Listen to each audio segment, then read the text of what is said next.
The Bitcoin Group, the American original. For over the last 10 seconds, the sharpest Satoshis, the best Bitcoins, the hardest cryptocurrency talk. We'd like to welcome our panelists, Theo Goodman from Haas Online.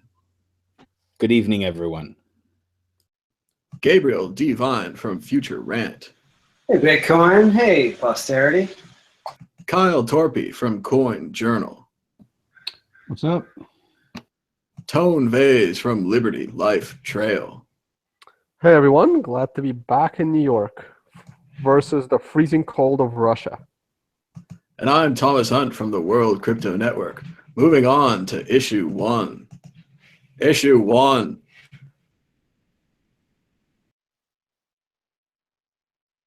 Traders over a 3-year period. The IRS has woken up to Bitcoin and it asked Coinbase for the identities of traders for the last 3 years. A blanket and wide-reaching demand for data from the centralized Bitcoin exchange.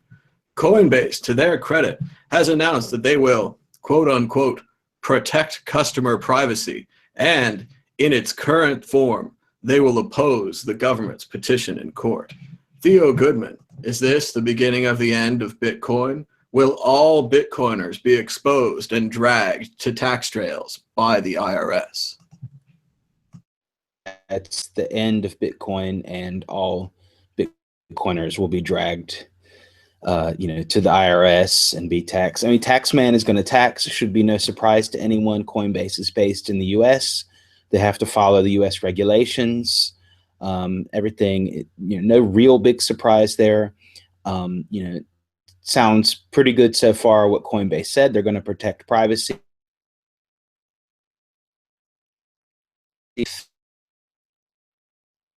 Are they're going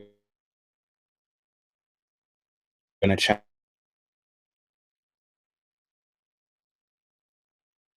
Seem to be having connection issues with Theo. Gabriel D. Vine, your thoughts on Coinbase and the IRS? I think this is inevitable. All right, let's see what a friend of mine named Tone Vase has been talking about this for a number of years. Going from there were, Whoa, we got some jumping in here on Theo's connection. He's coming in from Frankfurt. Looks like the German authorities aren't too happy with Theo's rhetoric today. Yeah, I mean, this is totally predictable.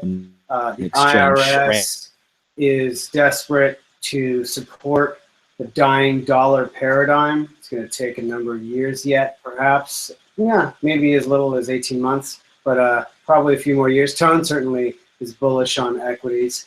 But yeah, I mean, I think it was inevitable. I'm a little surprised we even know that the IRS even subpoenaed them, but I guess they got to keep it public since they're not a law enforcement group. They're just a tax collection agency. So I think it was inevitable. I think it's not going to help them. I also think that something else, I believe Tone has also said over the years, this is just all Tone's material.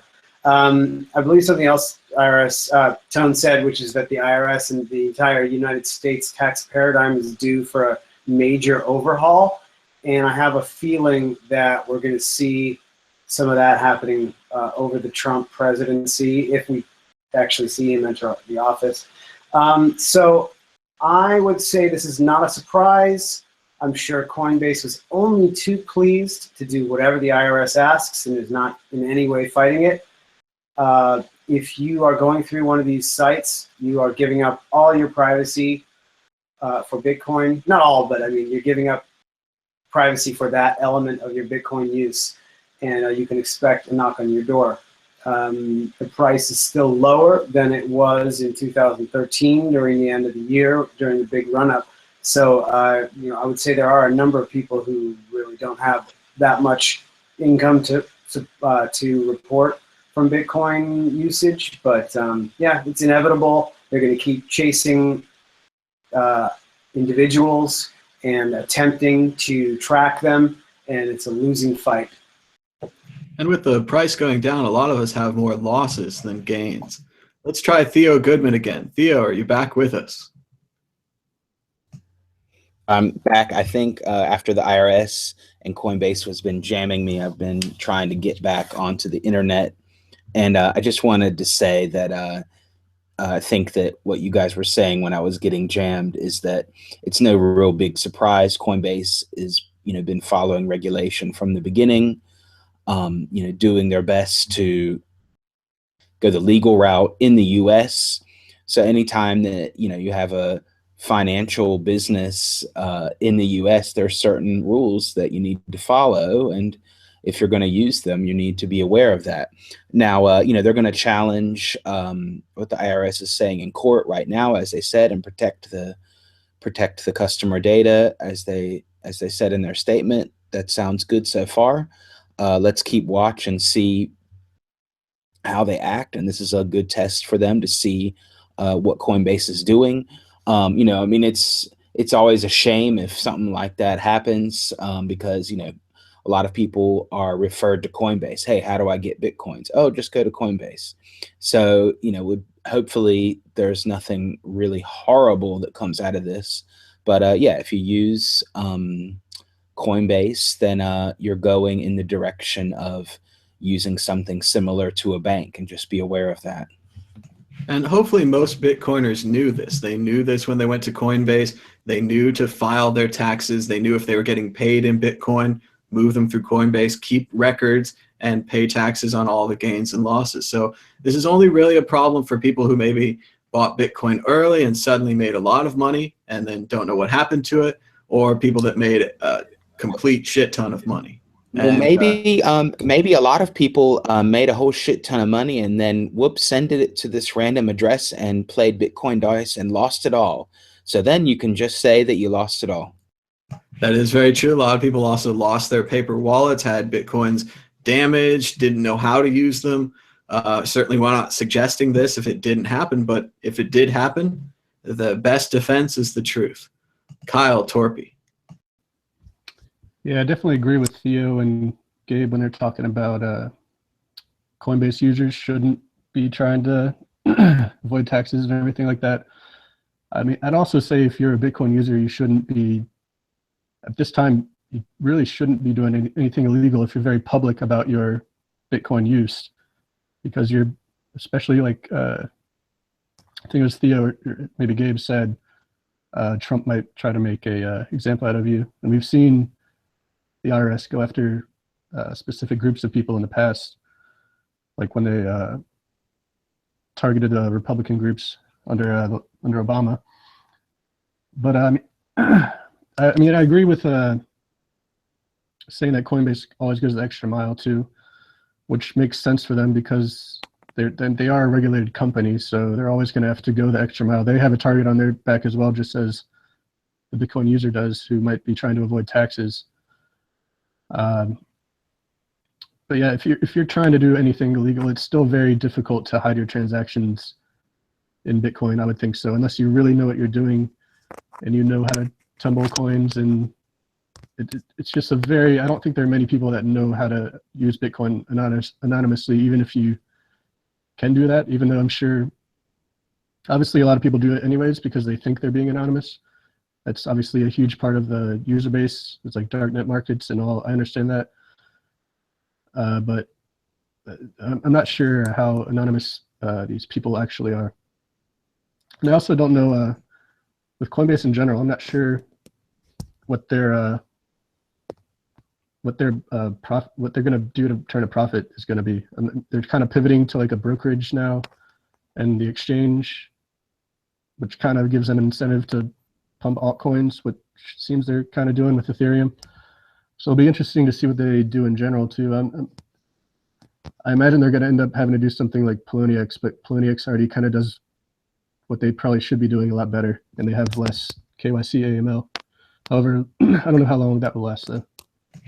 I agree, Kyle. It does seem like Coinbase is going down the road of Poloniex, going after those lucrative trading fees. I know that I've read on the internet that the fees during the first few hours of Zcash were just phenomenal. The exchanges, not Zcash, not the buyers or the sellers, but the exchanges were making money hand over fist. Well, it's the same thing with Ethereum Classic too. Like that's why Poloniex listed Ethereum Classic. They made a killing off that.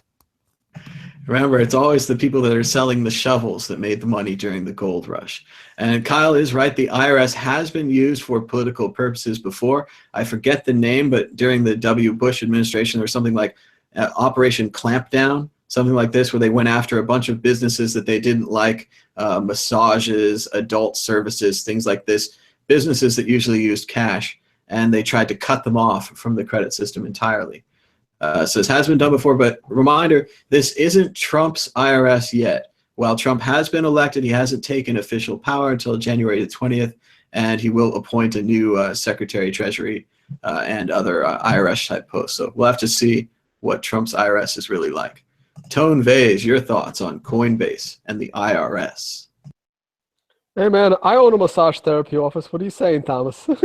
Some of them, they ain't so on the up and up. But you know, I'm also, just like Kyle, I'm supporting the hat. I didn't have it with me in Russia. I forgot to bring it with me. It would have been perfect to wear during last week's. See right there? It would have been perfect to wear during last week's Trump show. Okay, so a couple of things. So something interesting that Kyle just said. What Kyle said, well, if you're a criminal using Bitcoin, if you're using Bitcoin for criminal activity, and something just came into my head, you know what? The IRS ruled 2 years ago that if you use Bitcoin, you literally are a criminal because their laws are not compliable.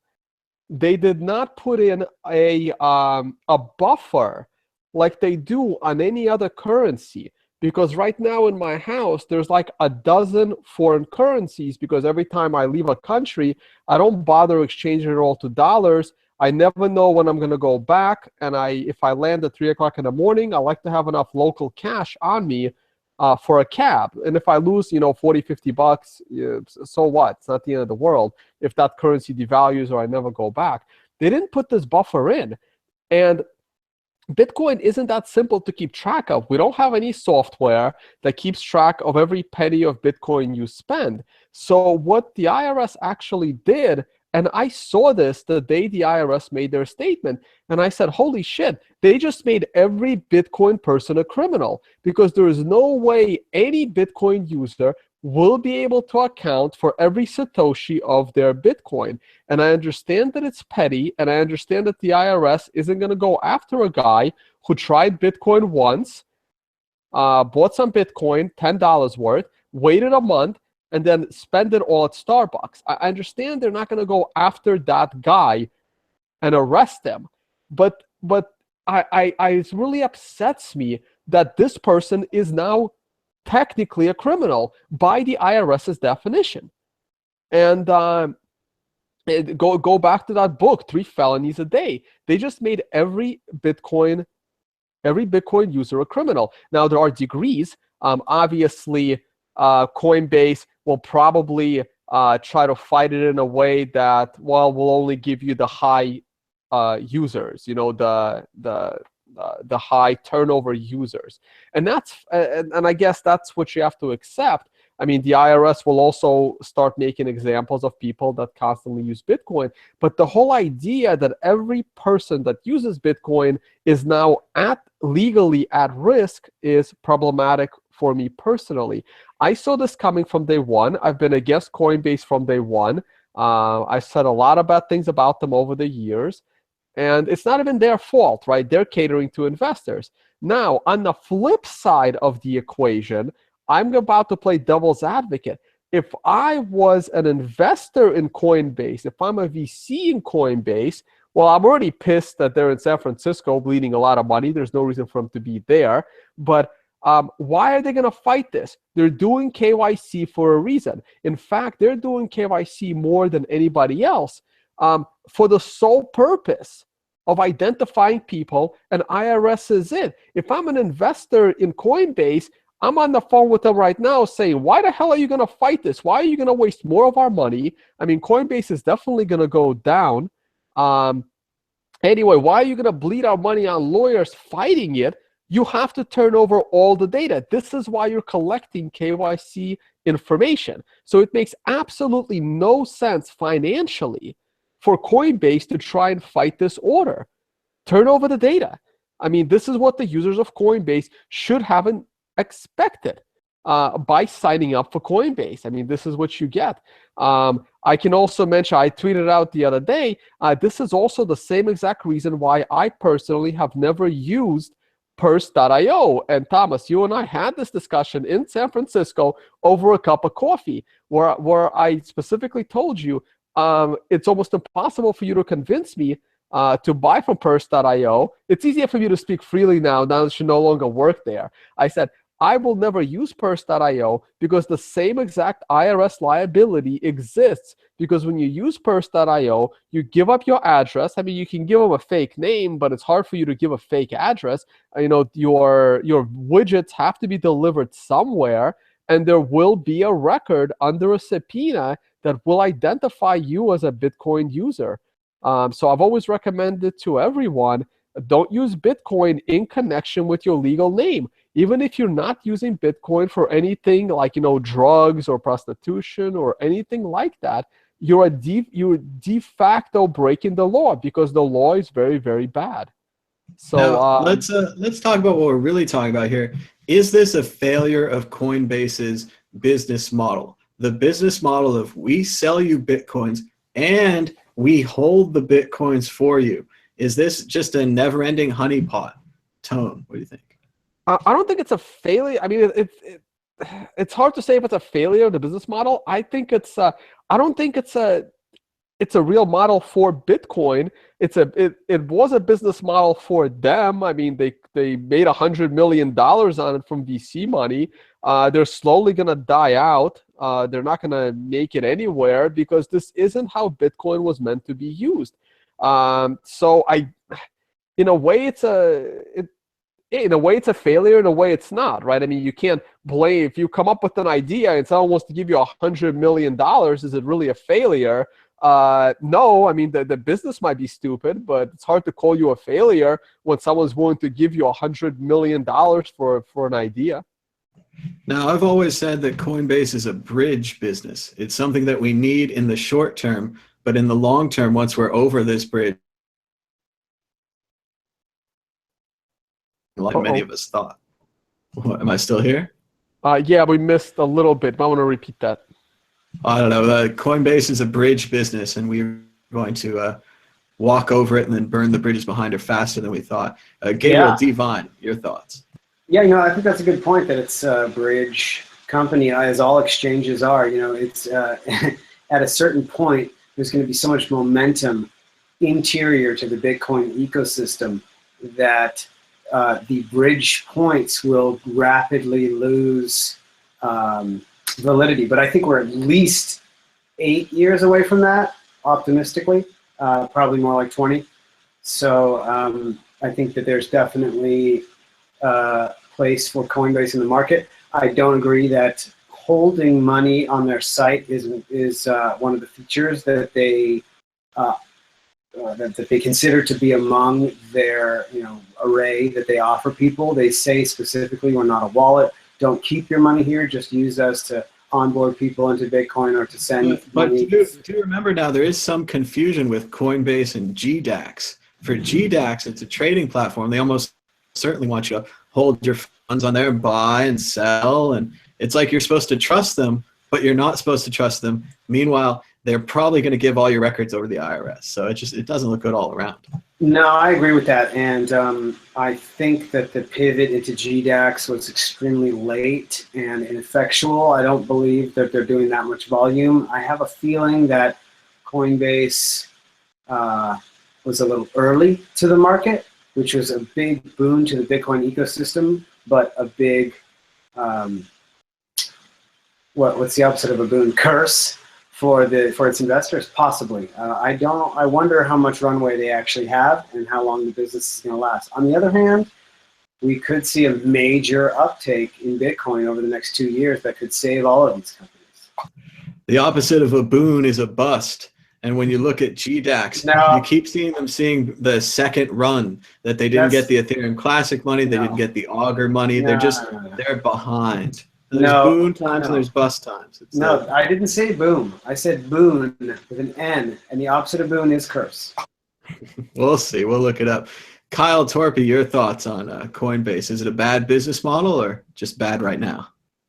I don't really agree with them being a bridge to the Bitcoin ecosystem. I think they're people can use Coinbase to be a speculator or if they want to hold Bitcoin, but I think the real Bitcoin user who's trying to get certain features out of Bitcoin as a payment system is probably using local Bitcoins at this point. I mean, I know I just talked about how people don't know how to use Bitcoin anonymously, but I think they know not to use Coinbase for the most part. It's probably that step where you upload your ID that tipped them off. Yeah. I'm going to jump right back in for one quick second. I have never connected my government ID, even my phone number to any Bitcoin activity, like nothing. From day one. And granted, I wasn't an early adopter, but I saw this from the beginning. I'm like, nothing. I mean, if the government or anyone can connect any of my Bitcoin activity, which is actually not that much, to anything other than like anonymous email addresses that may or may not be mine, I will be impressed because I can't think of anything I've ever used Bitcoin that connected it to my real name. This is why I've never bought plane tickets with it. Never bought from Purse.io. I mean, I'll buy a gift card. I mean, that's anonymous enough, but that's it. Never used hosted wallets that know your name. Nothing. And that's how I recommend it to anyone that is in contact with me. That's how I always try to convince them to use it. Only used exchanges that the only identification was an email address, where again could be anonymous. Yeah, that's a little different from the guy from Silk Road 2 that sold his Bitcoin from that on Coinbase and then bought a Tesla. Right. Tone's going to be the only one of us on the outside, while the rest of us will all be repeating Hunter S. Thompson's phrase that many fine books have been written in prison. Theo Goodman, your thoughts on Coinbase? Is their business model just wrong, or are we using a honeypot? No, their business model isn't wrong. So far, I mean, they're not bankrupt. It still exists. People are using it. I have no idea how much money they're really making, so I can't comment on if their business model is wrong.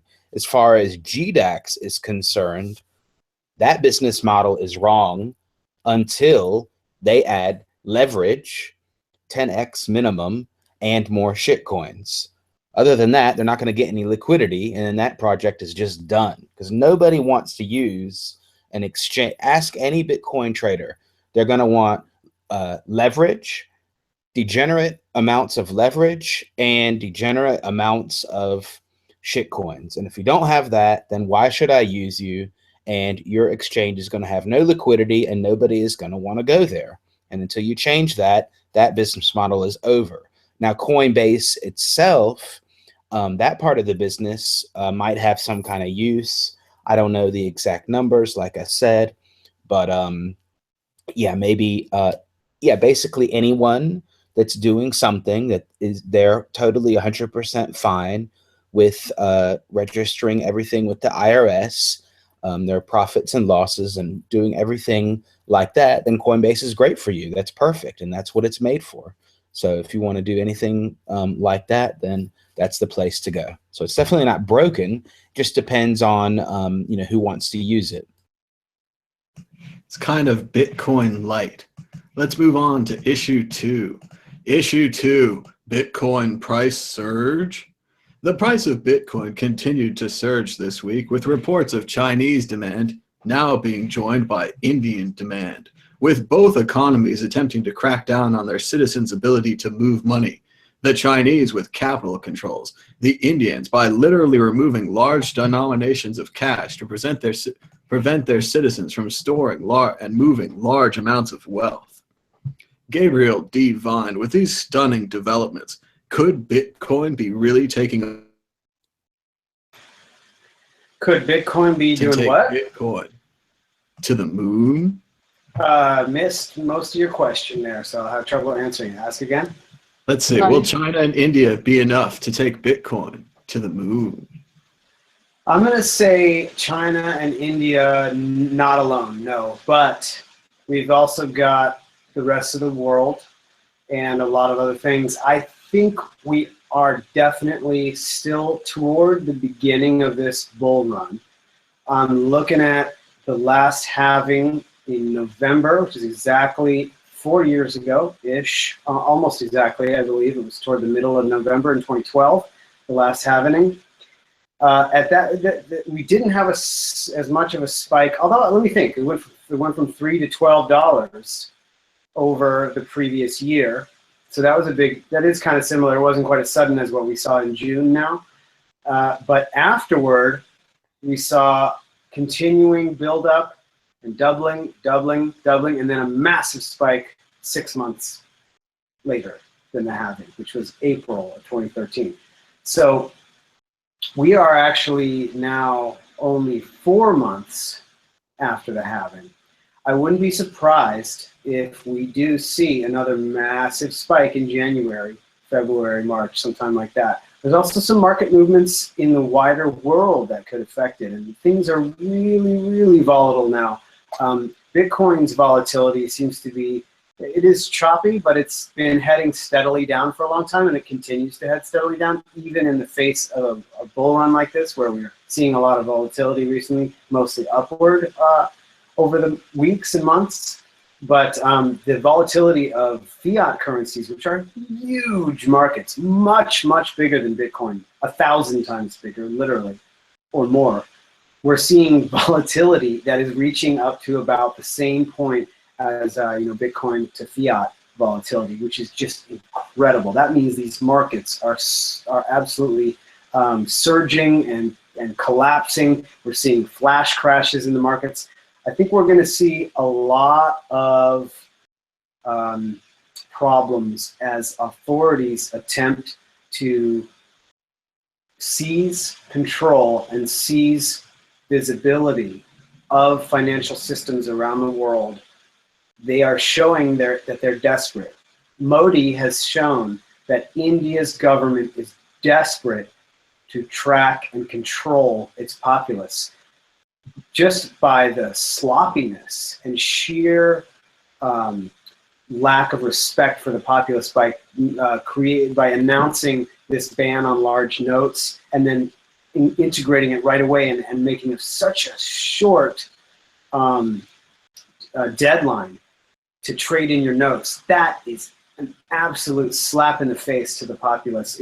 It's straight up stealing the wealth of 1 billion people and putting it into the hands of the bank's central bank and allowing the government to access to that wealth. It's just a straight up wealth transfer, which is absolutely devastating for a populace for whom there's a widespread poverty still. Despite their great advances in the last 20 years, there's so much poverty there. That is just, a slap in the face doesn't even come close. This is probably going to cause, it's already directly caused a few dozen deaths with stampedes at banks and such. But I believe that the government has killed probably thousands or tens of thousands of people just for lack of access to medicine or food, shelter, things like that. That these desperately poor people might, the knock-on effects of this cash ban are just incredible. So there's a lot of things going on. There's banking industry collapses.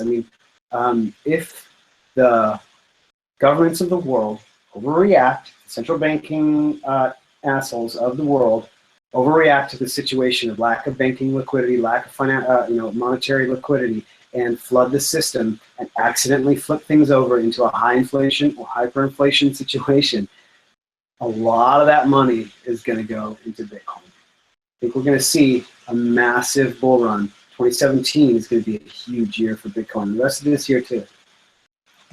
We may see some temporary pullbacks during this time, but I think we got months of bull run to go. It was a very short time period for the Indian people to gather their money and turn it in, especially if you think about if you had a relative who perhaps hid money in their house, you had an inheritance coming, you just found some money. You got to give them a year. 6 months at the very least, but more like 2 years. You announce it, you say we're doing this, blah, blah, blah, here's our plan, okay, you can start at this day, and then you've got 18 months, this is ridiculous. Gabriel, and there's no reason to rush on this. I got to answer. They actually gave him 2 months. Yeah, 2 months is awful. 2 months. 2 months is 2 months. just I mean, terrible. yeah. But they only gave him 3 days to start after the announcement. It's not like they were talking about it for months and preparing every bit. It was 3 days, and then, oh my God, I have to do this within 2 months. I mean, that is ridiculous. That it's just, and it shows, wow, these assholes are really desperate. Their backs are against the wall. They can see the numbers. They can see the banking industries collapsing. They can see this happening, and they're getting so desperate to bail in everybody and try to control everybody. And it ain't gonna work. There's too many. It's too late. Too much information out there with the internet. Too many alternatives with Bitcoin, altcoin, and even just metal. And that's from India, which, as we know, is the world's largest democracy. Kyle Torpy, your thoughts on India and Bitcoin?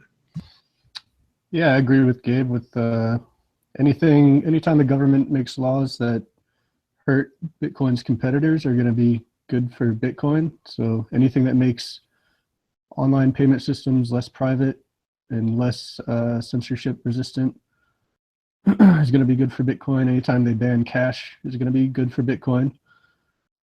I actually wrote an article about that for NASDAQ earlier in the year. As far as if anyone wants to read that, as far as the short-term price changes, I usually don't try to predict where the price is going over the short term or try to figure out what's causing it. I did talk to, there's a new mining pool in India that I talked to.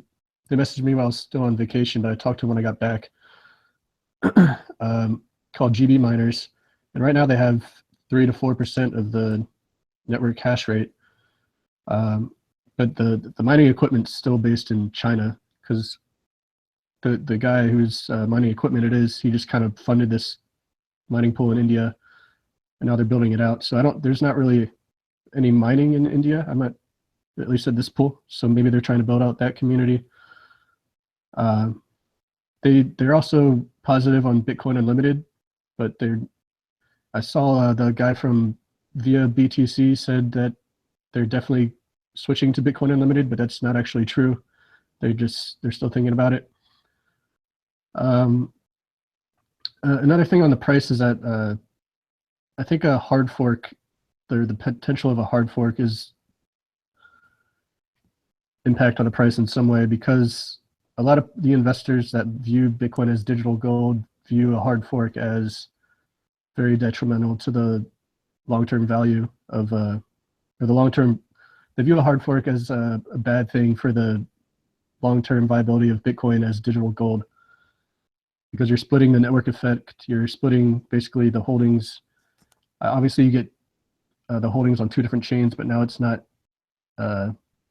The rules are changed on one of the chains. So this is something that was brought up in the Needham and Company report a few months ago, and during the conference call they had a few days ago. So I think that's something to watch in terms of the effect on the price, whether segregated witness gets activated or if a hard fork happens, or the potential of a hard fork is still there. We'll have to see how it plays out. I do agree, Kyle. A hard fork would be very detrimental to the Bitcoin price and cause questions over Bitcoin's viability. Tone Vase, your thoughts on Bitcoin in India? All right, man, a lot to say and not enough time. Need to make it quick. So I'm gonna go with the story in Italy first. That was one of the articles you had, like Italy's bail-in. I think that is way more significant to the price of Bitcoin than what is happening in India, and I'm going to talk about why that is in a minute. Because look, the Europeans are used to digital money, so for them to get really pissed off at the banks and get out of that system and get onto Bitcoin, this is where I have been saying for years. I've been saying Greek banks were going to shut down and watch Bitcoin hit the spotlight, and that happened. Ever since Greece, I've been talking about Italy. That's the next financial system to crash, because that financial system is actually very, very relevant. So if the Italians get really sick of that bail-in, because Europeans have money, the people in India, most of them are very, very poor. Like we mentioned, yes, it's a lot of people, but they're generally poor. Also, all these rumors out of Europe are coming out saying they want to get rid of the $500 note. Now, getting rid of the $500 note is way more significant than the 500 rupee note, because a 500 rupee note, many might not know this, but it's worth about $7.50 US, or like $8 US. That's what we're talking about here. A 500 rupee note is worth about $8. But a 500 euro note is actually worth something, okay? So the elimination of that note can help drive Bitcoin adoption in a big way. And now there's talk in the US about getting rid of the $100 bill and even the $50 bill. So that would be a huge driver into Bitcoin, okay? So that to me is the bigger driver. Now let's talk about India, because there's so much they're not saying. And the way I first heard the story, I said, holy shit, they're getting rid of the 1,000 rupee and the 500 rupee. Then I saw how valuable they actually are, and I'm like, oh my God, why are they doing this? Then I'm reading that these bills, the 500 and the 1,000 rupee notes, they represent 86% of all outstanding cash. And Indian societies are basically cash-based. Everyone uses cash. They're not set up for credit cards. They're not set up for digital for digital means of payment. So I'm like, this is insane. So people are going to walk around with like 100 rupee notes. That becomes the lowest bill. They're canceling these notes, but that's not what they're doing.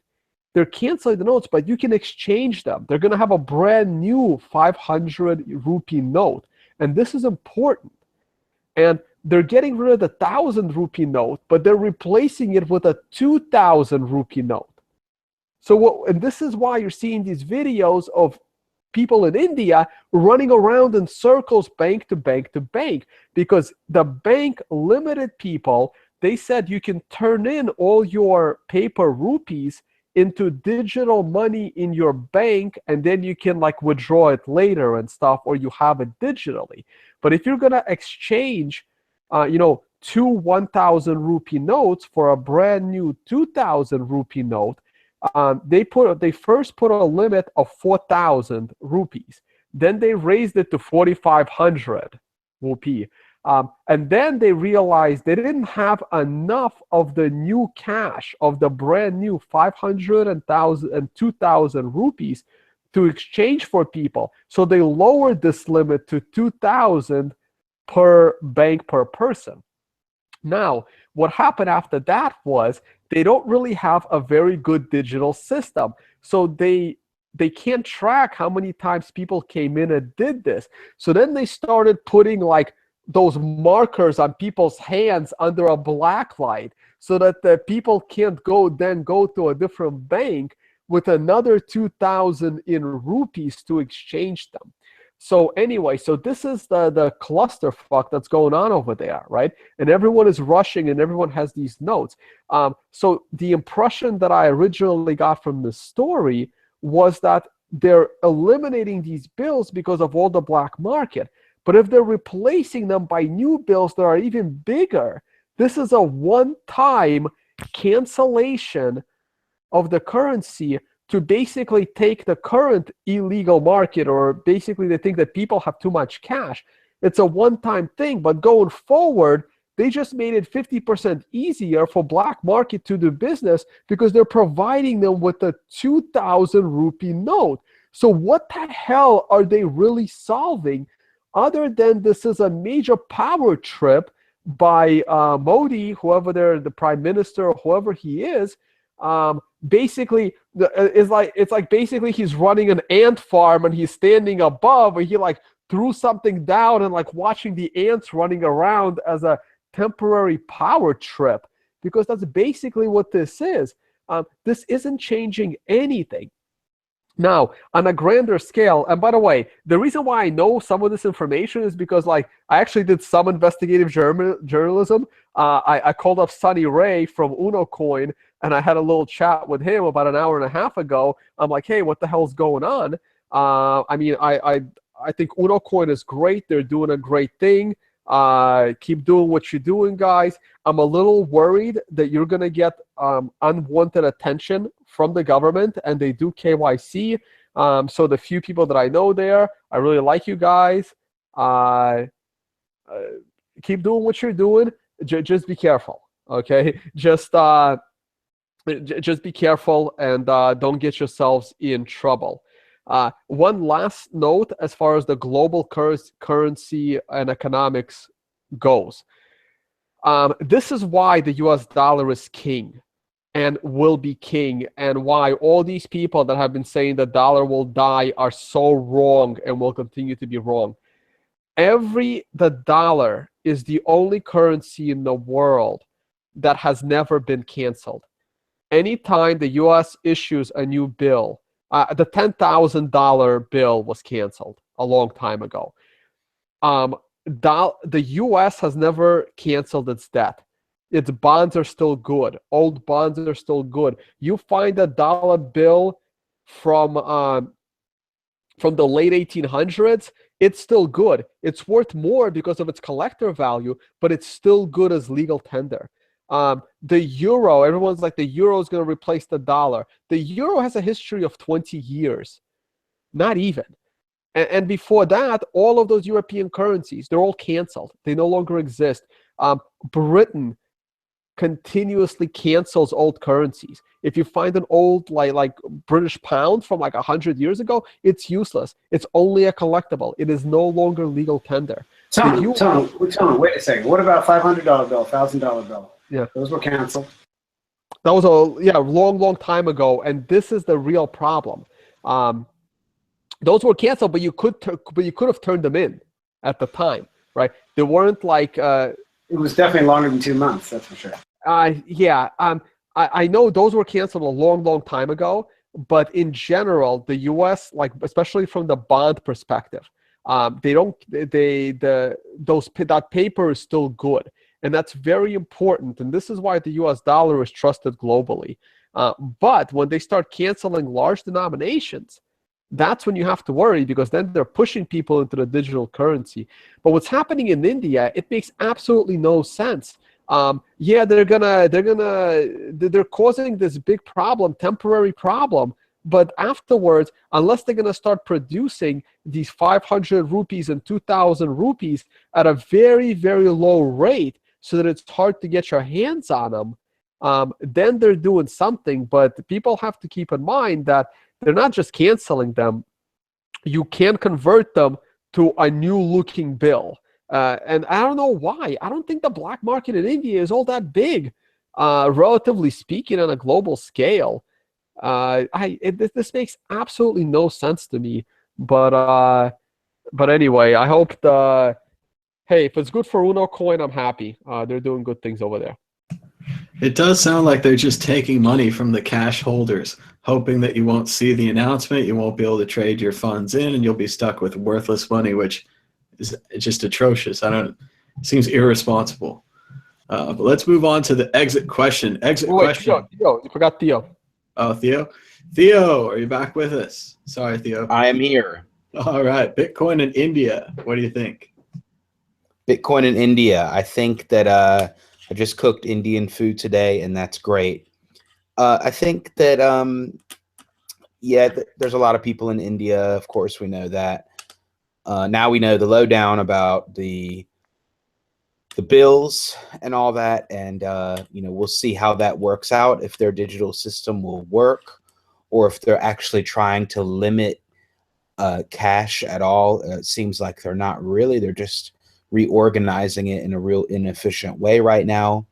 I definitely agree about Europe. I don't know for sure in the other European countries, but in Germany, you realize it, not the one that's going to collapse first. Really used a lot. Cash is still used by a lot of people. A lot of people pay things in cash. Yeah, you can pay with credit card or debit card at a lot of places. But then on the other hand, there's a lot of small businesses that just accept cash, and that's it. So cash is still really important in Europe.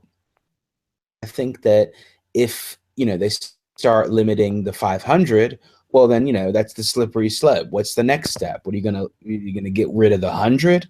That would be crazy, because hundreds are used a lot. And 500s are there is some research, but it's used more than you think. I think that is actually a little bit more interesting than all this confusion with the rupee and all this stuff. But yeah, let's see. Maybe just through all of this chaos in India, whether it's has anything behind it, people do hear about Bitcoin, and maybe they think it's interesting. Hey, then they can divide it up how they want. They don't need to worry about 100, 200,000 rupee note. You can divide it up into 0.1, 0.01, 0.010101 or whatever, however much you want. So then you don't have to worry about all that stuff. And since since people in India understand the concept of cash, then it should be easy enough to understand why Bitcoin is digital cash. Excellent points, Theo. Also wanted to circle back to Tone's point that Italy is something to watch as well. We kind of avoided it in the question, but Italy is out there. Exit question, really quick. We're running behind on time. The price next week, higher or lower? Gabriel Devine. Exactly the same. It will be 1 Bitcoin per Bitcoin. Kyle Torpy. Higher. Tone Vase. I think this will blow over. I'm gonna go with lower. Theo Goodman. The price of Pepe Cash will be higher. The price will be higher. Moving on to issue 3. Issue 3. Bitcoin is unsustainable. The Bitcoin Doubt Brigade is back in force this week, this time at Motherboard, an online site created by Vice. The Motherboard author claims that due to his math, Bitcoin simply takes too much electricity to mine and is unsustainable. Kyle Torpy, your thoughts on this stunning development from Motherboard? Yeah, I think that article is actually from last year, but I'm not sure. It is Bitcoin is not unsustainable, or it's not wasteful, I should say, because all the mining power in the world goes to secure the Bitcoin network, which people obviously find valuable, which is why people use it. So I'm not really sure if there's anything else to say about that. I mean, I noticed the article did cite Jorge Stolfi, which I found to be kind of interesting since he's an avid Bitcoiner. I don't know. I mean, there might be I don't know if people mine with renewable energy, if there's a obvious reason that they don't do that I don't see. But I mean, there are a lot of things that are bad for the environment, and we still do them. And Bitcoin is just another one. And I don't think it's one that will be taken away unless governments figure out a way to do that. There's also the idea that new technologies making Bitcoin mining faster, more efficient, better ASIC chips, better hardware, better electricity generation. These will all come along as well. But we do have to thank Tone for last year's article. Your thoughts on Bitcoin still being unsustainable? Yeah, that's my bad on that. But however, ironically, yesterday someone reached out to me to proofread and give my opinion of an almost identical article that should be published this week in one of the crypto publications. So we literally beating the latest stories. I expect that article to have the new math. Yeah, it'll have the new math, but it's still ridiculous. But I actually did find that article to be insane. They could have at least got a comment from someone that likes Bitcoin, besides our favorite professor from Brazil, who's not a fan of Bitcoin. The other frequent commenter in that article was Emin Guncier, who is in love with Ethereum, which is completely insane. I feel sorry for anyone coming out of Cornell trying to learn about the crypto space, but I've said that many times already. But look, the idea that Bitcoin mining is unsustainable, it may sound interesting, right? I mean, the new math that I've read, it's you can people 1 point something million people can have electricity for a month. That's how much Bitcoin wastes in a day. It's not wasteful. It's not wasteful at all. It provides a very important function, and that function is censorship-resistant value transfer. If the government is not happy about it, they can easily remove Bitcoin from existence. All that government has to do is treat money as property and eliminate all KYC, AML laws on money. And then there will be no need for Bitcoin. I'm sorry, guys. I don't want to use Bitcoin. I don't, well, I kind of do. It's great that Bitcoin being finite. People need to understand the following. Bitcoin being finite at 21 million Bitcoin, and Bitcoin having the properties that it does are completely, they're two completely independent things, right?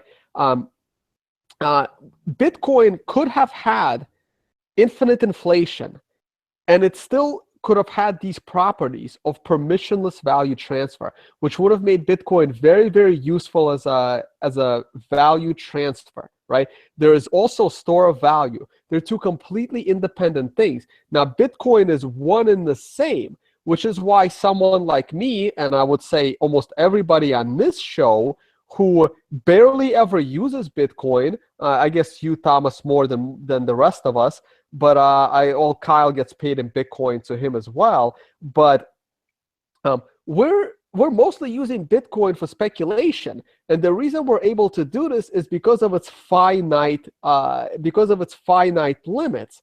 Now, people that actually use Bitcoin for things like gambling, that's Theo. So Theo is a real user of Bitcoin. I mean, to him, that's the property that's more important. It's great that all of us have a chance to be rich because of the finite amount of Bitcoin, but that doesn't stop it from being very, very useful because the government doesn't let us use our regular currency to do these things. If the government lets us use the regular currency to do these things, most of us would be just using dollars. We would like speculate on Bitcoin, but to a much smaller degree. Anyway, I'm getting off topic a little bit. Quickly get back on the topic. Look, I am actually encouraged because of all of this. First of all, if all of this electricity is going into Bitcoin mining, it's not like it would have been going anywhere else. It's not like this electricity is going to create a utopia for some village in Africa that never had electricity.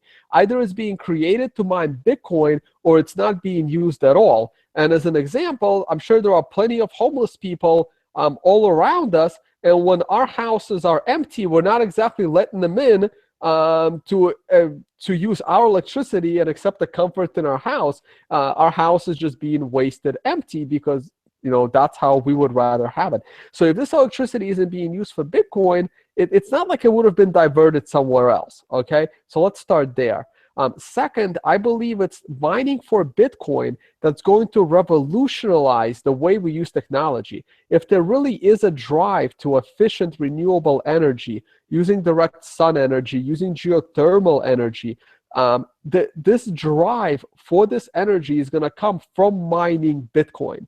And then if 90%, if 95% of world's energy is being used to secure Bitcoin, then that would be great. That means that the little scraps, that means a big Bitcoin mine will only have to, they will give up 1 or 2% of the electricity that they've revolutionized in creating and give it to basically power their entire zip code or almost their entire nation. If Bitcoin gets to that kind of level of energy creation. So I can actually see this being very, very positive for the world and not negative, just from the innovation that it can create. If that kind of made sense, because and I don't buy into the fear mongering. Oh, mining for Bitcoin is going to ruin the world. Well, if everybody dies, then what's the point of mining for Bitcoin, right? I mean, it's then where are you going to spend that Bitcoin? So I basically see a lot of innovation coming from this Bitcoin mining. I don't know what anyone else thinks of that. If I could add something to that, when you're talking about power not getting used unless it's mined for Bitcoin, there's a lot of the mining centers in China. They're built around like ghost towns that had power, generators built into them with power grids, and then no one moved to the town. So it literally is like areas where they were going to generate power and no one moved there, and now they use it to mine Bitcoin. There's also sources in China like the Three Gorges Dam, which generates hydroelectric power. Sources in Iceland where there's geothermic power and they don't have to use air conditioning to cool their data centers. There are other options and alternatives. Theo Goodman, your thoughts on Bitcoin being unsustainable? Well, I think the ironic thing is that this is coming from the publication Motherboard. Sustainable? I don't think so, especially if they're publishing articles like this. Second of all, people are just not getting it. POW, proof of waste. OS, proof of security. Like I said on the Dow episode, that.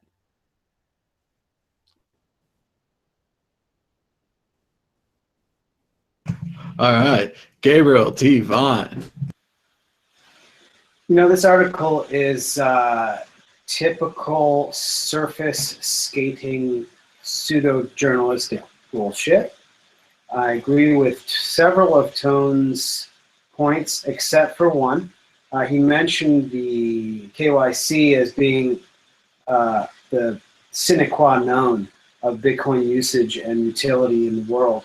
I disagree with that. I think even in a situation where the government relaxes, governments around the world relax their stance on tracking transactional activity of their populaces, the sheer novelty of a digital asset that is a representation of proof of work, a digital representation of the labor and physical electricity spent in order to create a digital asset, in my opinion, would be enough to support speculative use for store of value.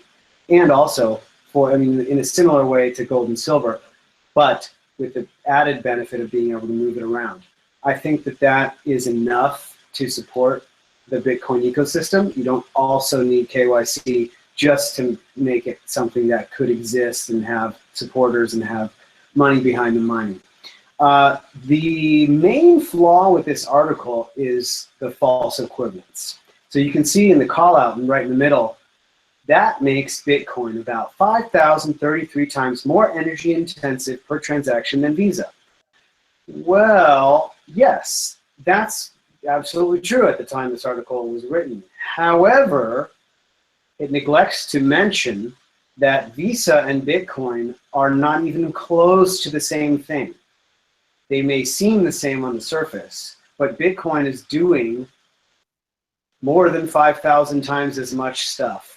The value of Bitcoin is more than 5,000 times what the value that Visa offers to people, or that's what the market is saying. In other words, Bitcoin, first of all, is not moving transactions around. It's far, far harder of a transaction. It's a cash type transaction. It's immutable. You can't go in. It would cost hundreds of millions or even billions of dollars to go in and try to reverse a transaction. You never would be able to get away with it. It's nearly impossible. Whereas with Visa, it's nearly impossible to prevent a determined person or even hacker, but even just a regular person, any business. I mean, it's trivial to reverse Visa transactions. Bitcoin is easily more than 5,000 times more dependable of a transaction than Visa, first of all. Second of all, Bitcoin is an issuance mechanism. Visa uses the current banking fractional reserve model for its units, for its tokens, in other words. That is a completely different model, and many people value that model far more than the exchange rate would tell you against dollars. The value of that is huge, and that's more than 5,000 times more valuable than a dollar. A dollar of Bitcoin is more than 5,000 times valuable than a dollar because of future value. A dollar of Bitcoin, 1/750th of a Bitcoin is far more valuable on a futures market than a dollar. A dollar is guaranteed to lose value, and a Bitcoin is extremely likely to gain value. So you've got a situation where it's only 5,000 times more expensive and yet offers probably millions of times more value. So that's a very false equivalence there. The other false equivalence mentioned was M-Pesa, which has a similar situation to Bitcoin. It's like, oh, we got this M-Pesa thing, so why the hell do we need Bitcoin? Skipping over the massive benefits that come from having a non-state currency that is backed by labor, cryptographically provable labor and electricity expenditure. And I will also just mention that the climate hysteria that lies behind the motivation of this article is really too bad. I think that anybody who scratches the surface on the climate change rhetoric in the political sphere right now will see that there is a huge amount of political pressure to create a link between human action and climate change, when so many geologists, so many climate scientists are looking at the sun, galactic energy, a lot of things that are outside the mainstream model of physics and science, which doesn't even claim to know, the unified field theory. And we're all guessing, and the UN is out there pushing extremely authoritarian laws in response to absolutely fallible prediction models that have not shown that they're in any way accurate. I mean, look at the 90s predictions of in both ice caps being melted. I mean, it's just ridiculous. I understand that there may be a connection, but to base, it blinds people. They get so scared. Oh my God, I watched this documentary by a politician, Gore, and now I think the world's going to end because we have cars. And really, the proof is a lot less stable than many people state, and we can't let things blind us to that. Now, of course, burning coal isn't great. It messes up the air. It's horrible for people. It's very bad for your health and other bad things, and for the environment, of course. And, like Thomas pointed out, we should be definitely heading toward sustainable practices for all energy uses. And I believe we are. In fact, this decade, right now, we're in the middle of the crossover point over to solar and every other type of sustainable energy, not to mention hidden technologies that we may be seeing in the years ahead. So that's my thoughts about this article. All right. Anyone more to add on the environmental side of Bitcoin? Otherwise, we're going to move on to issue 4. Tone, yes? I was going to say something real quick. I'm not going to get into the whole, climate change thing. I've already, got my ass in trouble on the show many times. Well, we need to do it as a topic, and then me and Gabriel can really get into it. So just want to, again, a lot of people are concerned. What happens to mining after 21 million Bitcoins have all been mined? Where's the incentive? And the best answer I give to people, at that point, if Bitcoin is still alive and kicking and successful, there should be enough major players invested in Bitcoin in a way that they will be willing to waste millions of dollars a year to keep their core business intact. For example, if let's say Amazon actually starts accepting Bitcoin, and Bitcoin is popular enough that most of their sales are in Bitcoin because Bitcoin has suddenly become a mainstream vehicle for payment, and now there's no more mining rewards and miners are bailing out. Well, if Amazon is making billions a year in Bitcoin generated sales, why wouldn't they waste millions a year mining it to make sure that it's stable? And hopefully they will be competing with Google for the same reasons. And other companies, like even today, the most profitable Bitcoin company right now to date is probably CryptoLocker. If anyone has an incentive to keep Bitcoin mining going and making Bitcoin as stable as possible, it's the people behind CryptoLocker, so they can continue to hijack our computers and demand ransom payment, right? Same thing would go for Alphabet and a lot of these other companies. I mean, if they're making million a year, why wouldn't they spend, 20, 30, even 40% of their profits mining Bitcoin just to maintain stability? So again, I don't worry too much about what's going to happen in the future. What worries me is not getting segued through because of, stupid people. And don't forget about Silk Road 572. They'll be down to put in a lot of money to keep Bitcoin running. Or maybe Silk Road 672. Don't forget, you have to mine because of the speed of light. It's getting faster. Let's move on to issue 4. We're running out of time. Issue 4, Gavin regrets. On it with Satoshi himself, Gavin Andresen is back in the news again, voicing regret for his role in the Satoshi games, in which he supported the claim of now generally disproved Craig Wright. Gavin claims he no longer cares who Satoshi is and that he's not looking for him. Should we be looking for Satoshi Nakamoto? And is it time to forgive Gavin for his role in the Craig Wright scandal? I ask you, Tone Vase. Oh man, so this actually, look,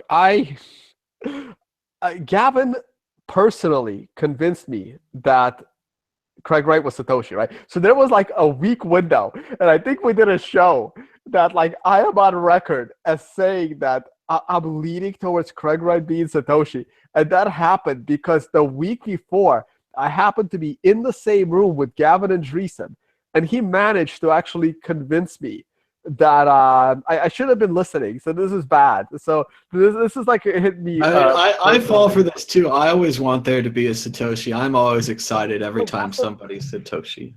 I'm sitting there in the room next to it was me. I forgot. I think it was me, Roger Ver, and somebody else, and Gavin. Is this around the same time that Roger Ver convinced you of bigger blocks? I think you need to be careful in these person-to-person meetings, Tone.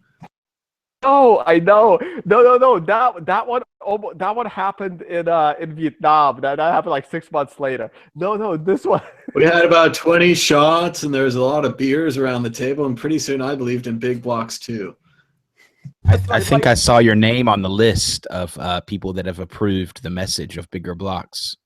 Gotta be careful what you sign it? there. No, I'm just joking. I didn't see it. But it could get added if you're not careful at one of those events where you have 20 shots and start talking about bigger blocks. Oh, but it was like for maybe a week, not even. So that was when my stupidity hit a level, and then it's like I'm like, holy shit, what am I doing? So no, this was during the consensus in New York, the conference. And Gavin was so convinced, and then he was like, no, he showed me something, and he couldn't even say it because he didn't want to, disclose too much information. So anyway, so that was like my personal anecdote on this topic. Other than that, it didn't really make much sense.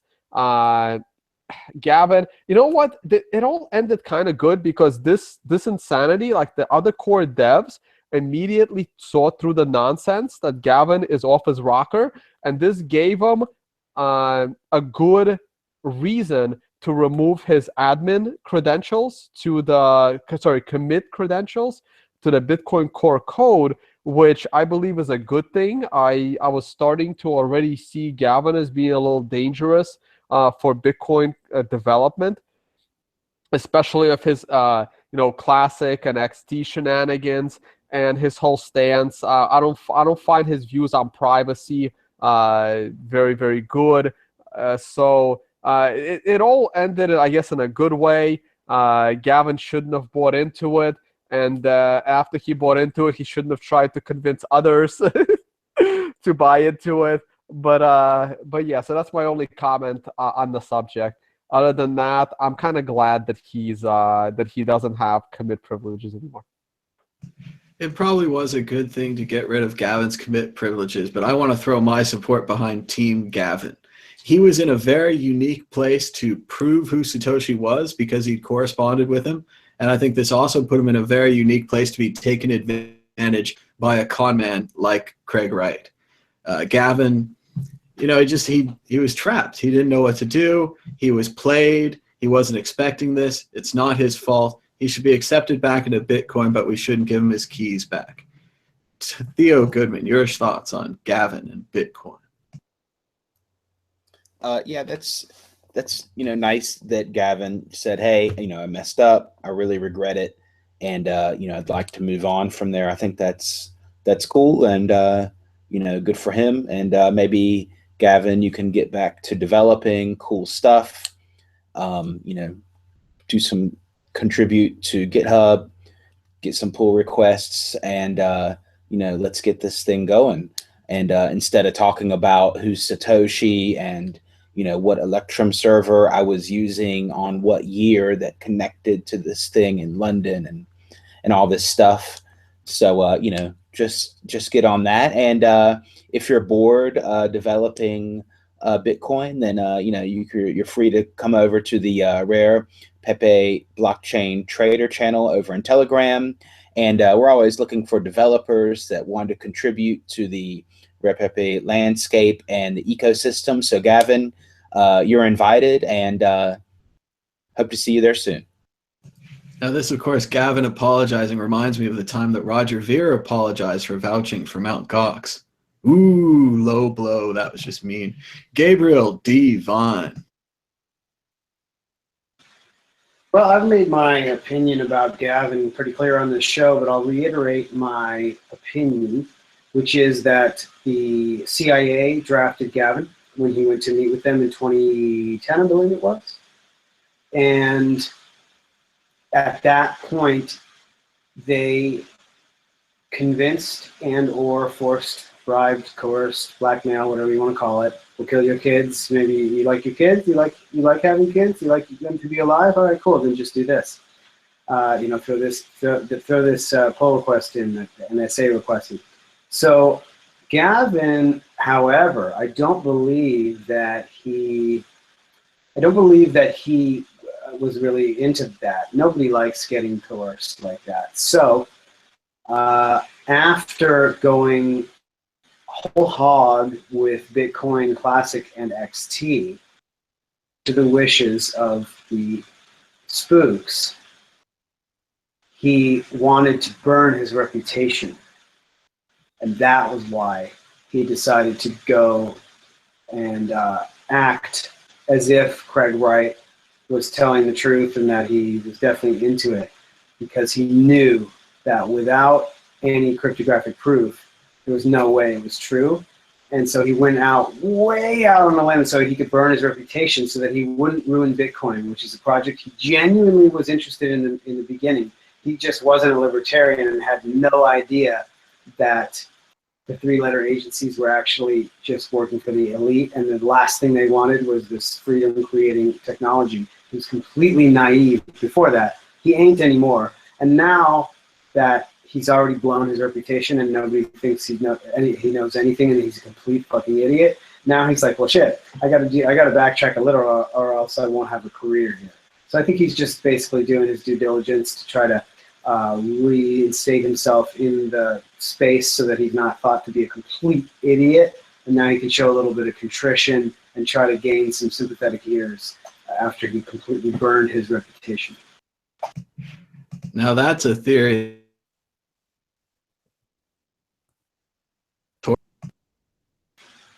What? What'd you say, Thomas? If it doesn't go through the first time, I'm not going to repeat it every time. It's lost. Damn. It's in the ether.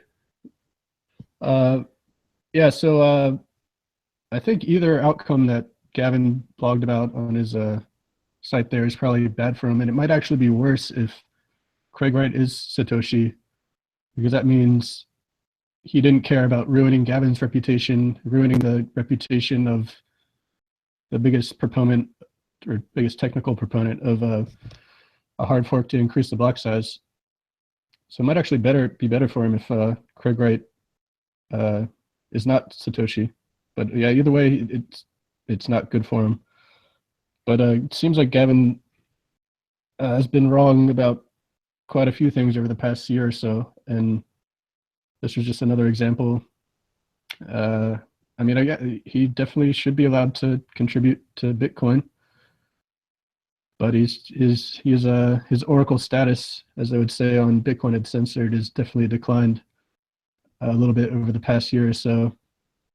I mean, he was wrong after the Ethereum hard fork and saying how it proved how he was right about a hard fork leading to one chain, and then Ethereum Classic popped up after it was allowed to be traded on an exchange.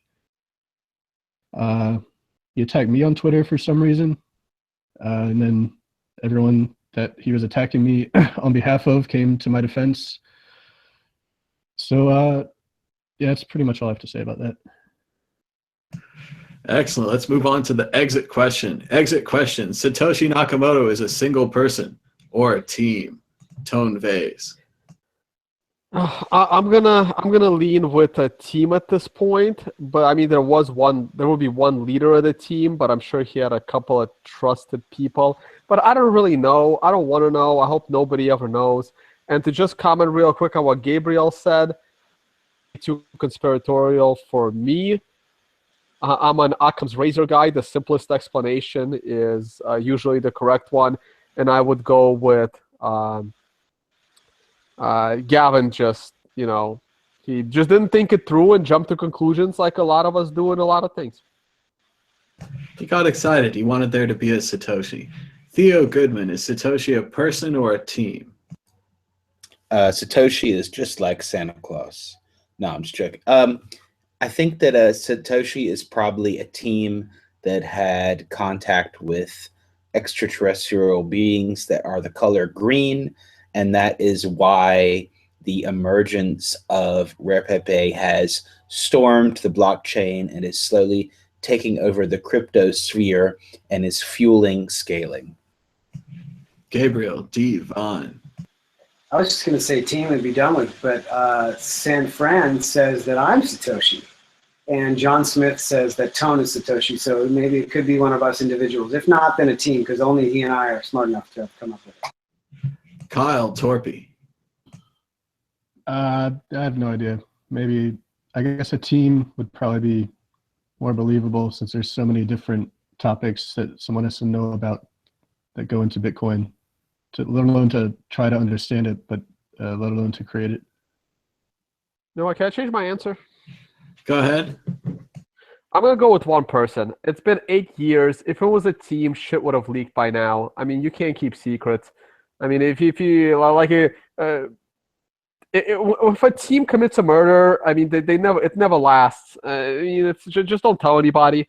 So it's probably one person. If it was a team, we would have had a lot more information about the origins of Bitcoin by now. The only reason why we don't, there's no way you can get multiple people to keep their mouth shut, or an individual person to keep their mouth shut themselves.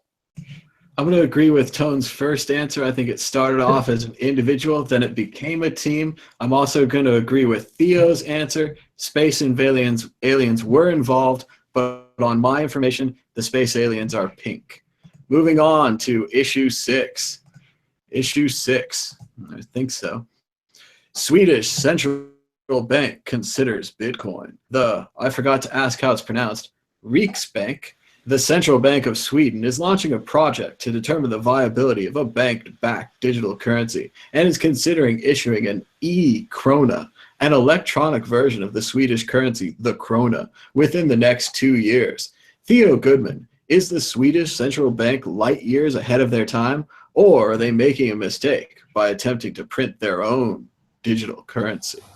Or is the whole crypto world light years ahead of the Swedish National Bank, because there was already a shitcoin called the e-krona and it's already dead? So, maybe that goes to show. I pumped it myself. I'm pretty sure that something like that would be some form of a private blockchain and wouldn't be mined by the public. So if they want to do that, and that's fine, maybe it's a funny experiment for them to fool around with. I'm not 100% sure what benefits they really get from it, but if they're able to find some kind of benefit from it, then great. One benefit might just be as simple that they can add the word blockchain all over these business proposals, And if it's a publicly traded company, then people can buy the stock and the stock goes up. And there's all this perception that they're the most high-tech and innovative bank in all of Europe because they have this thing called the e-krona on this blockchain thing, and nobody really knows what it is, but it works cool, it sounds good, and it's the future. Every Swedish citizen will be required to have a e-krona miner in their house, and it will also help with home heating. Gabriel D. Vine. You know, I think that central banks, governments around the world can see the writing on the wall. They want to track and control everything. They want to consolidate their power. They want to prevent people from doing anything at all out of the sight of governments. And they want to control the money supply so as to enrich themselves and their closest buddies. The farther you are from the point of money creation, the less you benefit from it. At a certain point, at a certain distance from the money creation, you start to hurt from it. It's not that far. Just, you know, the immediate buddies of the central banks, the bank executives, the government contractors. As soon as you get a little bit farther than that, the impact of new money creation is neutral. And then for everybody else, for all those other billions in the world, money creation is incredibly destructive of individual wealth. So this is just another step for them to try to control with an even tighter iron grip. The problem for governments is the internet. They should never have allowed this big system to have been built because it's completely, once you lose the power of narrative, once you lose the power of strict propaganda mouthpieces, saying your every word into the ears of the populace, and your message becomes diluted with free thinkers, anybody, individuals, anybody who doesn't agree with the government line. They've lost their grip, and it's too late. None, this is my prediction, not for the show, but just for this subject, just for issue 6, none of the electronic currencies being researched and proposed now by government central banks around the world and independent central banks around the world will catch on. None of them will see any uptake because it's too easy for everyone to learn how they're being fucked over. None of them will succeed, and Bitcoin will come out on top as the winner, top of the heap. But all the consultants who pitched them will be paid. We've got a great comment from the chat. Chris says, it's like the banks are playing checkers and the Bitcoiners have been playing chess for years. Kyle Torpy. Yeah, I'm not really sure what the difference will be compared to how the system works right now. Oh, the e-krona has E on the front. Yeah. But they talk about it like it's going to be a digital currency, but I don't think it's going to be a bearer asset at all. I don't think they would allow that. Maybe you'd be able to kind of like withdraw digital cash from your bank account, kind of like you would withdraw physical cash at a physical ATM. But it kind of goes back to what I was talking about in one of the other topics, where these kind of online systems, online payment systems, as long as they don't allow the kind of properties that people get out of Bitcoin, then it's not really going to be a threat to Bitcoin at all. It's probably just going to be a more efficient and cheaper version of what we already have. I don't think it's going to be anything resembling Bitcoin at all. It's not going to. It's more kind of like a blockchain hype, where it's not actually a blockchain. It could be a convenience thing for Swedish banking customers. You could hold both krona and e-krona, although that becomes very confusing if they have different values for each of the two tokens. Why wouldn't you just hold all of your krona in one account, and it wouldn't matter if it's e-krona or krona? It gets very confusing. I'm not sure if they'll actually do that. Huh? Sorry. Go ahead, Kyle. Sorry. Yeah, I'm just not sure if they'll actually do that and allow people to have some type of digital cash that's backed by a government, because it would have to be fungible, it would have to be anonymous, it would have to be censorship resistant, and it wouldn't necessarily have to be anonymous. If the Swedish bank had something like Venmo, you could send money to anybody in Sweden. It would be very useful. At the same time, it could be very tracked. People don't seem to care. Yeah, but what I'm saying is that'd be pretty much what we have right now. Like there wouldn't be much of a difference. But it would be on my phone. It would be on my phone. It would have that. The difference with Bitcoin is that it's a bearer asset. So. It would be useful if it made you less depressed in the winter. Maybe we could have some sunshine. But actually, the Pepe Cash is probably the best option when it comes to that. Cash at least has little figures that make you happy. Tone Vase, your thoughts on Sweden and the e-krona excitement? All right, so normally this is where I bash all of these central governments because we do this story all the time. They all want to do this, but I actually like this one. Like if you read this FT story and you read the quotes from the officials of the central bank, they seem to actually understand what Bitcoin is. They seem to understand it a lot better than anyone that's ever worked for R3. They seem to understand it a lot better than them, for starters, or anyone that even thought about programming on Ethereum, not to mention actually programmed on Ethereum. They seem to understand cryptocurrencies way better than any of those people. So they actually talk about the idea. I mean, I agree with you, Kyle. They're probably not going to create a bearer asset as a digital asset from the central bank. But at least the Swedish central bank acknowledges the fact that this bearer asset is useful. And they're thinking about it. The person actually says in that article, we don't think cash will actually be eliminated because of the bearer asset property. They don't use the word bearer asset, but we all know what that means. But we want to get rid of this, relic of physical paper. In our digital society, we shouldn't be walking around with a wallet carrying pieces of paper. I mean, we're all. Can I have a side note? Can we get rid of coins first? I know India's getting rid of the big bills. Europe's getting rid of the 500. Can we get rid of coins? Pennies. Pennies are useless. They're not used for anything. You can't pay for them. They're not legal tender. Let's get rid of coins before we get rid of bills. How about that? Just side. I like coins. You have to toss it on the table. It's like physical. I like them, but we should make some larger values. Dollar coins, $5. There's a $1 dollars. Coin. I agree with you. They got rid of the half.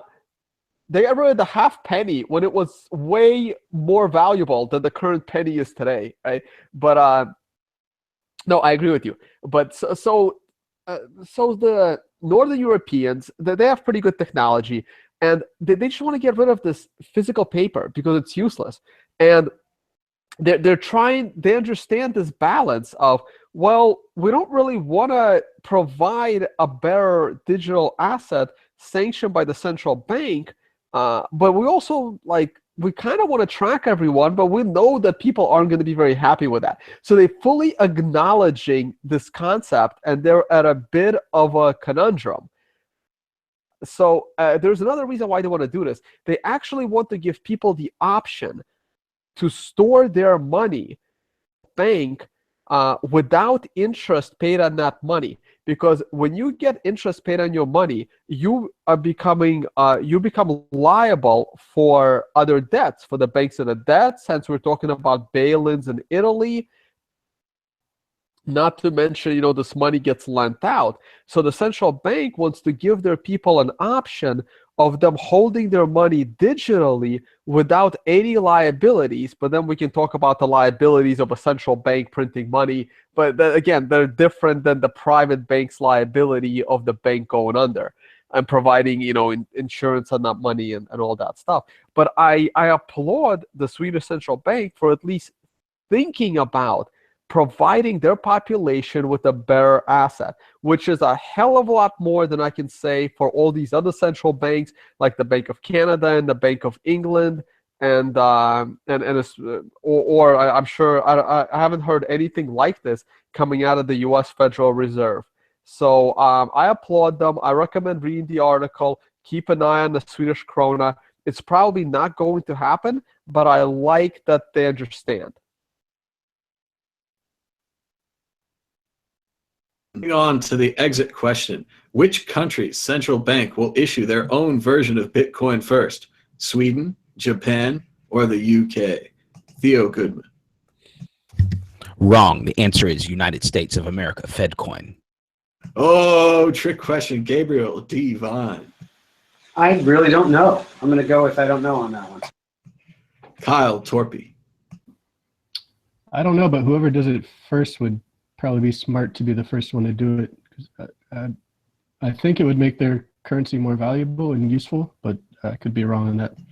I'm not sure I'd want to be the first. I might want to be the second after the first has lots of problems I can learn from. Tone Vase. Well, it's definitely not going to be the U.S. because the U.S. physical dollars are too important globally. No other paper currency is important globally other than the U.S. dollar, so it definitely can't be the U.S.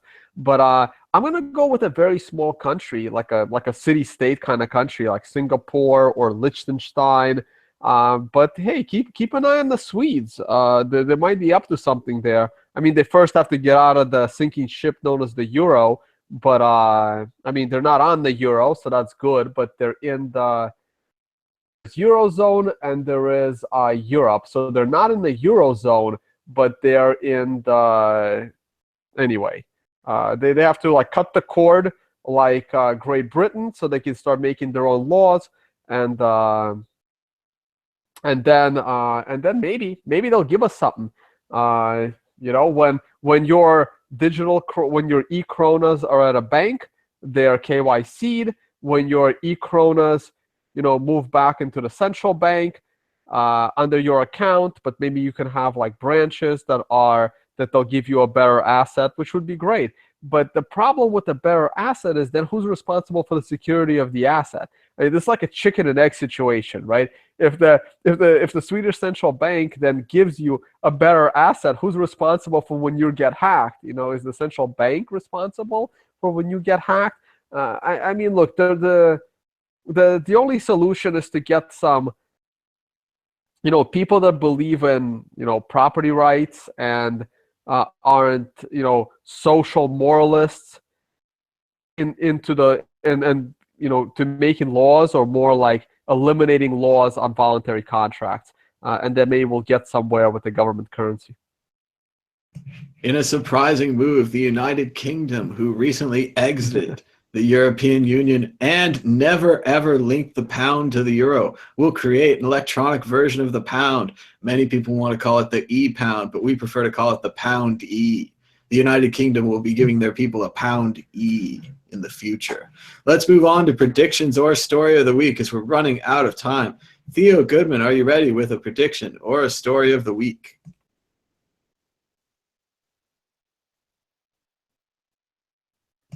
That's a big no from Theo. We might have lost Theo. Gabriel D. Vine, are you still with us? Do you have a prediction? Oh, wait, Theo? I have a quick prediction. Go ahead, Theo. Are you ready?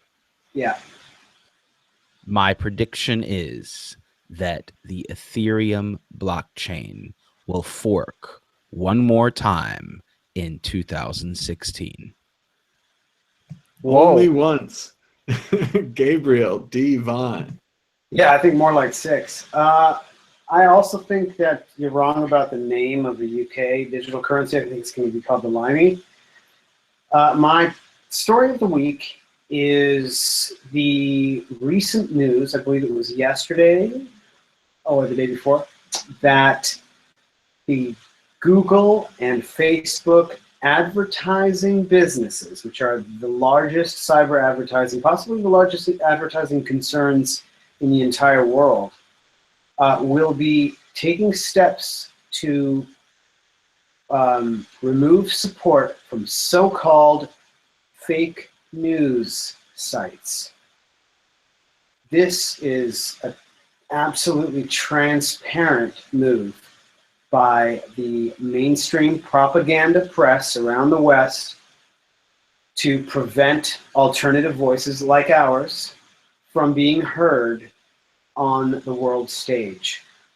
Trump's win was due in large part to these alternative news sources and the people that support the mainstream narrative, which is there to keep elite groups in power.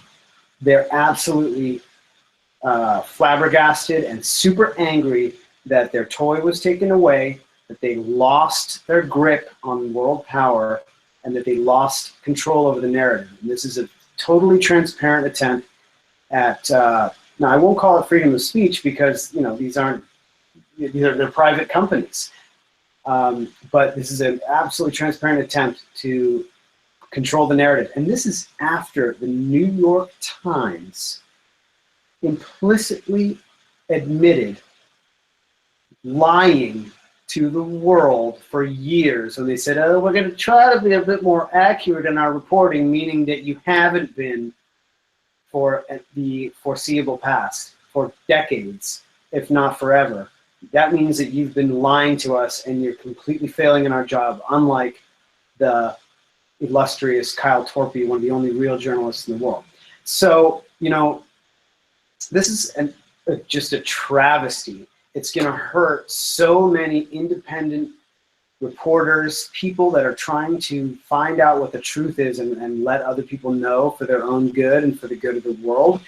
And it's a real clarion call to the crypto ecosystem to work as hard as we possibly can to create decentralized alternatives to the currently centralized technological space that is in control of the content creation right now. I don't necessarily agree with Chris Ellis in that the advertising paradigm itself is totally flawed and unsalvageable. I think we can have a decentralized advertising paradigm that doesn't skew the motivations, the incentivization of journalism in terrible ways. I think there are ways to create advertising paradigms that allow people to find new products, new services through advertising while still keeping the integrity of journalism alive. And I think it has to do with decentralizing the entire process from the ground up. If that's not possible, that's fine, and we'll move to a cash-based content system where you pay 32 Satoshis to read an article or whatever it is. But right now, shit is real broke, and this is quite a shot over the bow. This is the volley that needs to light a fire under all of our asses in the crypto space to create those alternatives. This is high time now. Bitcoin's been around for 8 years almost, and it's time for us to really get going and building this alternative system on top of a more fair basis. We've also seen a similar control on YouTube, where content now being forced to be more journalism, things people don't want to talk about, et cetera, are now having their videos demonetized. So this is happening across the board on multiple platforms. Yeah, Twitter has been banning various voices usually from the conservative side of the spectrum. I don't really, I'm not left or right, but we really need a decentralized alternative to Twitter ASAP, and I think it's not that hard of a technological problem to solve. But advertising might be a bit of a longer road. And as much as Twitter's kind of attempting to do the right thing by limiting harassment and limiting those voices that they think may be causing the harassment, by doing this, they're actually hurting their entire brand and their product. Twitter kind of had an internet feeling to it, like we were having a discussion on the real old internet where you get trolled, you get attacked, and you keep stating your opinion because it's the internet. You're not going to stop. Modern internet sites are being changed into perhaps safe spaces and other terms that the new people would find more comfortable than the old internet that we all thought was fine. Kyle Torpey, your prediction or a story of the week? Yeah, it's hard to find that balance between moderation and censorship. You can just ask our Bitcoin. But I think I'll go on a lighter note and point out the story that someone just posted in the Coin Dojo about the Slockit guys coming back with a new DAO that they're putting together. And apparently it's going to be a DAO for charitable donations. It's what it should have been the first time, although all they ended up making was a charitable donation to that hacker. He did just very like the well. Clinton Foundation. This is great. It's going to be That just like was a charitable donation. Clinton Global Initiative should talk to Slockit. All right, very good. Thanks, Kyle. All right, Tone Vase, a prediction or a story of the week. Oh man. So yeah, so all my stories of the week ended up being used as real stories, including the ones from like a year ago, apparently. But but all right. So no, I'm just gonna go as the Bitcoin price rises this time around. I don't believe it's going to lift all boats like it's happened in the past. I think the next big wave of Bitcoin price rise is actually going to cause a lot of these rats to jump ship and back from all these people that were telling us that Ethereum is the future and Monero is the future and Dash is the future. So when their user base switches back to Bitcoin, I think we hit a low. Severe tweeting when Bitcoin percentage of market cap fell down to 75%, turned around, and we're back to 85%.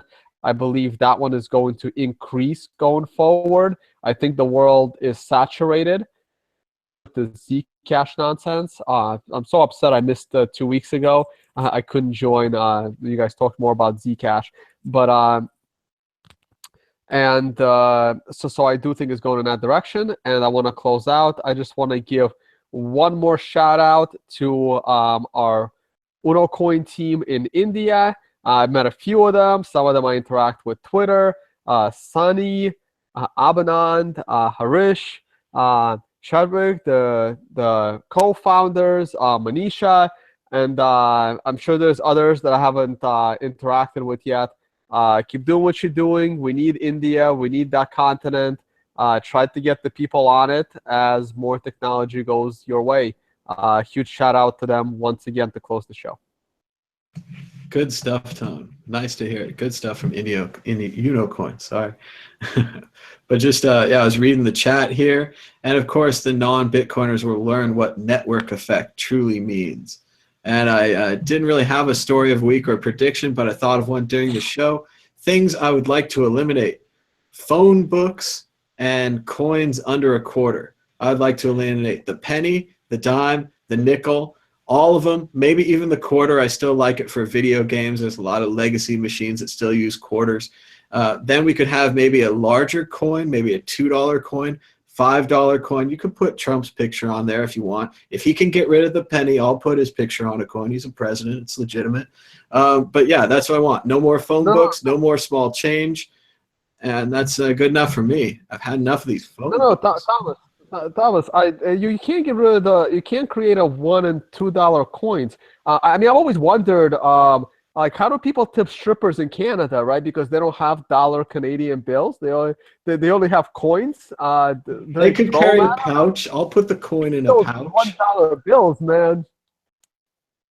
You're getting it all wrong. Like, it's all about rare Pepe and rare Pepe cash.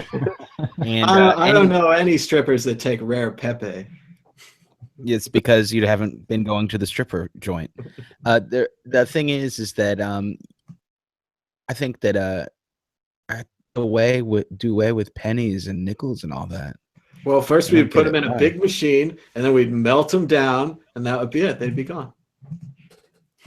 Okay, well, just in Europe, you have €1, €2. But you also have €1 and €2. So it can get really absurd.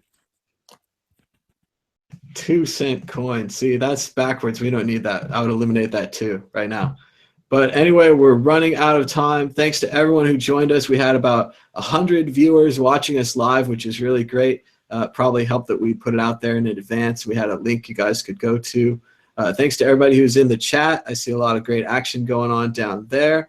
And thanks to everybody for being on the show. But we're out of time. So until next week, bye-bye. Bye.